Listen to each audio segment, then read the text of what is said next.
Stage पर बैठे हुए हमारे निहायत ही सम्मानित टीएमसी के कार्यकर्ता और अच्छी अच्छी पोस्ट पर विराजमान हमारे टीएमसी के महान लीडर नेता और विशेष तौर पर ख़ास तौर पर हमारे गौतम पाल साहब जिन्होंने मुझे फ़ोन किया और मुझे यहाँ आने का निमंत्रण दिया। आज आपकी ये सभा देखकर मुझे बहुत ही ज़्यादा प्रसन्नता और खुशी हो रही है और होना भी चाहिए, क्योंकि मैं आज तक किसी भी राजनीतिक स्टेज पर जाकर मैंने किसी नेता का प्रचार नहीं किया है। ये मेरा पहला मौका है और मैं सिर्फ गौतम पाल के लिए यहाँ जो आया हूँ उसकी ज़रूरत मुझे सिर्फ इसलिए पड़ी क्योंकि ये जो लड़ाई हो रही है इलेक्शन की, ये लड़ाई चुनाव की नहीं है, इलेक्शन की नहीं है। ये जो लड़ाई है वो असल में सच और झूठ की लड़ाई है।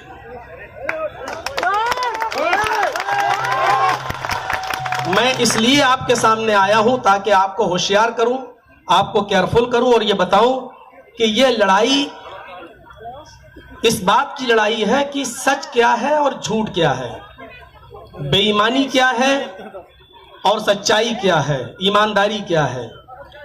और इसी चीज को मैं उजागर करने के लिए आपके सामने आया हूं। इस वक्त हम और आप सब जानते हैं कि हमारे इस खूबसूरत बंगाल को भी गुजरात बनाने की नापाक कोशिश की जा रही है, लेकिन मुझे आपसे ये उम्मीद है कि आप ऐसे जहरीले सांपों के फन को कुचल देंगे और उनको उनके इरादों में कामयाब नहीं होने देंगे।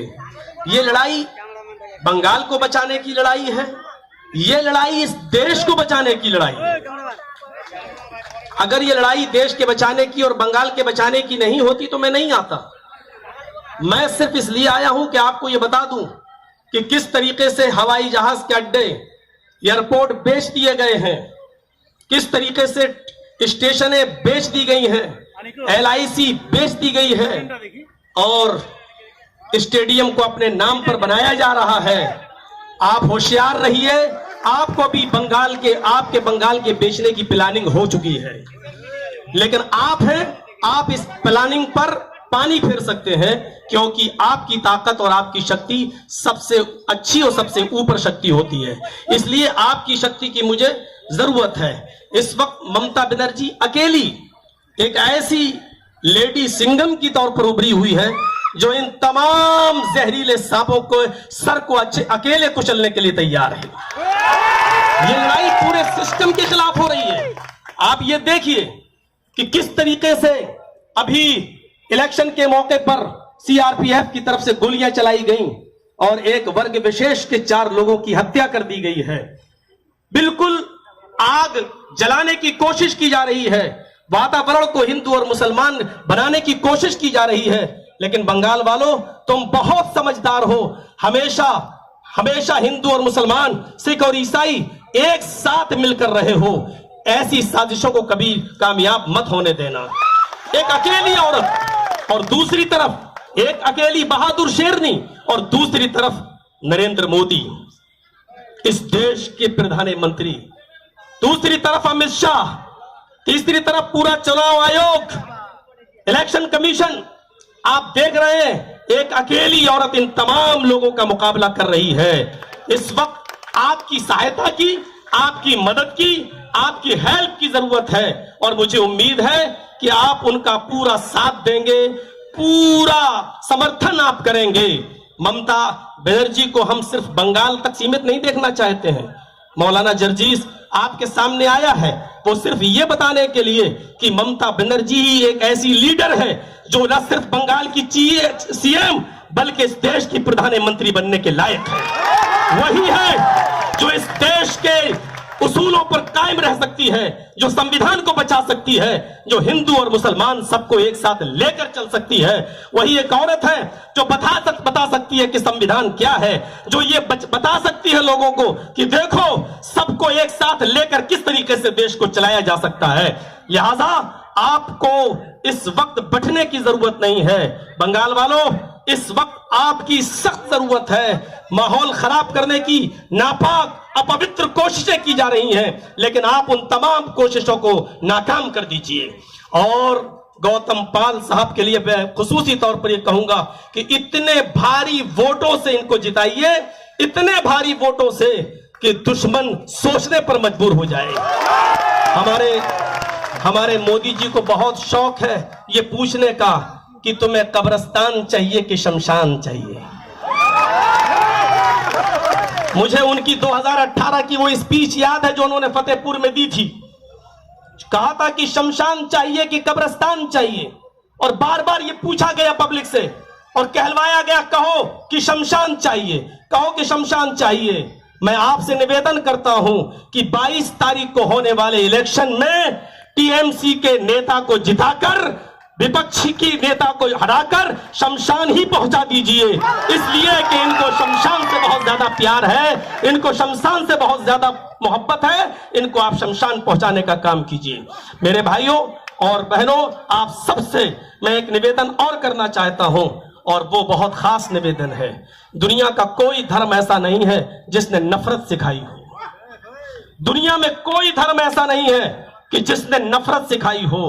और जब मोदी जी और अमित शाह ने ममता बनर्जी के ऊपर इल्जाम लगाया और किसी ने उनको ममता से ममता बेगम कहने की कोशिश की, तो उन्होंने अपने स्टेज पर चंडी पाठ करके बताया कि मैं इतनी बड़ी हिंदू हूं कि तुम विचार में नहीं ला सकते हो, तुम अपने दिमाग में नहीं ला सकते हो।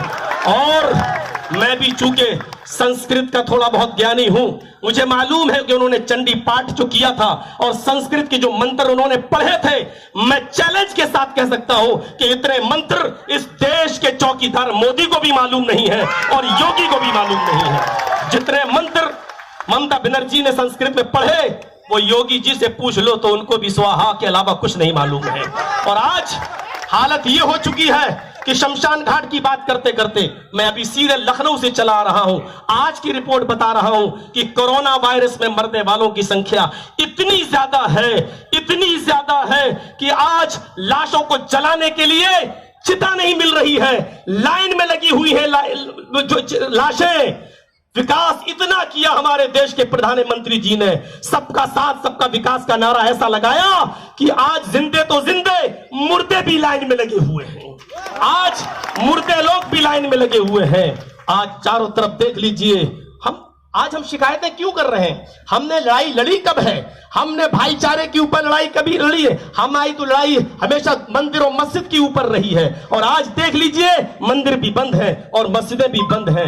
मेरे भाइयों, मंदिर और मस्जिद के मुद्दों से उठकर विकास के मुद्दे पर आइए, भाईचारे के मुद्दे पर आइए, देश की उन्नति के मुद्दे पर आइए और भाईचारा हमेशा कायम रखिए। क्योंकि मैं मुसलमान हूं, लेकिन मैं जानता हूं कि हमारा कुरान हमें भाईचारे का निमंत्रण देता है। हिंदू भाई हैं, इनसे पूछिए कि क्या हिंदू धर्म नफरत सिखाता है?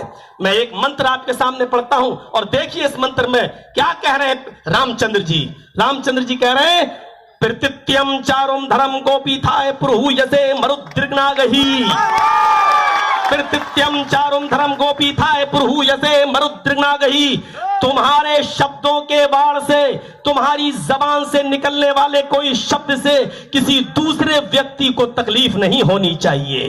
जो हिंदू धर्म हमें शब्दों के जबान पर, जीभ पर कंट्रोल करने का आदेश दे रहा हो, और जो ये कह रहा हो कि अपने शब्दों से जब जबान से बोलो तो ऐसा शब्द यूज नहीं होना चाहिए कि जिससे किसी मनुष्य को तकलीफ हो, चाहे वो हिंदू हो या मुसलमान, किसी को तकलीफ नहीं होनी चाहिए। वो धर्म ये कैसे बर्दाश्त करेगा कि एक समुदाय, एक वर्ग विशेष पर दूसरा वर्ग विशेष जुल्म करे? माफ करना, ये हमारी राजनीति को गंदी पॉलिटिक्स तो हो सकती है, लेकिन ये धर्म की शिक्षा नहीं हो सकती है कि कोई किसी से नफरत करे।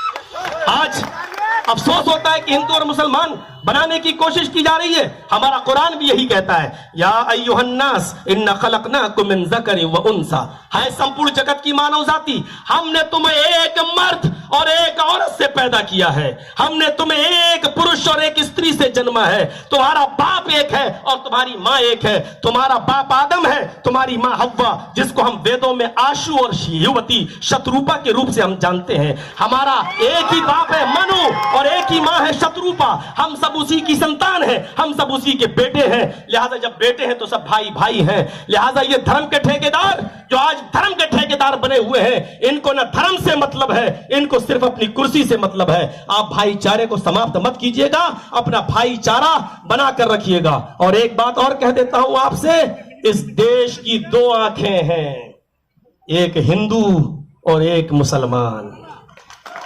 इस देश के दो हाथ हैं, एक हिंदू और एक मुसलमान। इस देश के दो पैर हैं, एक हिंदू और एक मुसलमान। ये देश उस वक्त सलामत है जब हिंदू भी सलामत है, सुरक्षित है, और मुसलमान भी सुरक्षित है। अगर किसी एक को तकलीफ पहुंचाने की कोशिश की, अगर किसी एक को सताने की कोशिश की, तो गोया कि एक आंख आप फोड़ रहे हैं, एक हाथ आप तोड़ रहे हैं, एक पैर आप काट रहे हैं। और याद रखो, अगर इस देश में एक भी धर्म का, एक भी धार्मिक इंसान को तकलीफ हुई तो यह देश काना हो जाएगा, यह देश लूला हो जाएगा, यह देश लंगड़ा हो जाएगा। इस देश को लंगड़ा होने से, इस देश को लूला होने से, इस देश को अपाहिज होने से बचाइए, और बचाने का काम आपका है। हिंदू और मुसलमान सबको साथ में लेकर चलिए, और यह काम सिर्फ एक ही औरत कर रही है, और वो है ममता दीदी। वो है ममता दीदी, जिसने हिंदू को हिंदू नहीं, मुसलमान को मुसलमान नहीं, जिसने अपना सबसे बड़ा धर्म समझा इंसानियत का, जो गरीबों की मसीहा है। आप गौतम बुद्ध के हाथ को मजबूत करके ममता बनर्जी को मजबूत करिए। वैसे तो मैं आपकी लहर देखकर मैं समझ गया हूं कि गोदी मीडिया क्या चीख चीख कर ऐलान कर रही है और वास्तविकता क्या है, वास्तविकता क्या है। और गोदी मीडिया का हाल तो आप जानते ही क्या है। गोदी मीडिया का हाल कभी सही सच्चाई में समझना है तो यह समझ लीजिए कि गोदी मीडिया यह है कि कोई आदमी अगर पानी में डूब रहा है तो उसको बचाएगी नहीं। कोई आदमी पानी में डूब रहा है और ये गोदी मीडिया उसके सामने पहुंच जाए तो ये उसको बचाएगी नहीं, बल्कि उसके मुंह में कैमरा घुसड़ के पूछेगी आपको कैसा लग रहा है, इस वक्त आपको कैसा लग रहा है, इस वक्त आपको कैसा लग रहा है। और हो सकता है कि शाम तक अब न्यूज चैनलों पर आपको हटाकर अब मुझे ही दिखाया जाए। मुझे मालूम है कि किस सिमत की तरफ आपको बहकाया जाएगा, लेकिन इस लेडी सिंघम के हाथ को मजबूत करिए। ये घायल शेरनी है, घायल शेरनी। अमित शाह और मोदी जी ये सब जहरीले सांप हैं, जहरीले सांप, और इन सांपों के सरों को कुचलने के लिए अकेली शेरनी काफी है। बस आपसे निमंत्रण करता हूं, आपसे अपील करता हूं कि ममता बनर्जी को मजबूत करिए और देश में भाईचारा बना रहने दीजिए। कोई खुश नहीं है इस गवर्नमेंट से, कौन नहीं जानता किसान आज कहां पहुंचे हुए हैं, व्यापारियों का आज क्या हाल हो रहा है, स्कूलों का हाल आज क्या हो चुका है। कोई भी कौम, कोई भी बिरादरी, कोई भी जात, कोई भी समूह आज बीजेपी से खुश नहीं है, सब इसको बद्दुआएं दे रहे हैं। लेकिन ममता बनर्जी के इस इलाके में आकर सेंध लगाने की कोशिश की जा रही है। आपसे मैं फिर अनुरोध करता हूं, फिर एक बार रिक्वेस्ट करता हूं, फिर आपसे अपील करता हूं। मुझे आशा है, मुझे उम्मीद है, मौलाना जर्जीस एक मुस्लिम होने के नाते इतना बोलता है कि मैंने आपकी भीड़ देखकर यह अंदाजा लगा लिया है कि आपको जिसको मारना था वो मर चुका है, आपको जिसको मारना था वो मर चुका है, और हमने जनाजा पढ़ा दिया है, हमने जनाजा पढ़ा दिया है। अब दफन करने का काम बाकी रह गया है, वो 22 तारीख को आपका है। मुझे उम्मीद है कि आप दफन कर देंगे।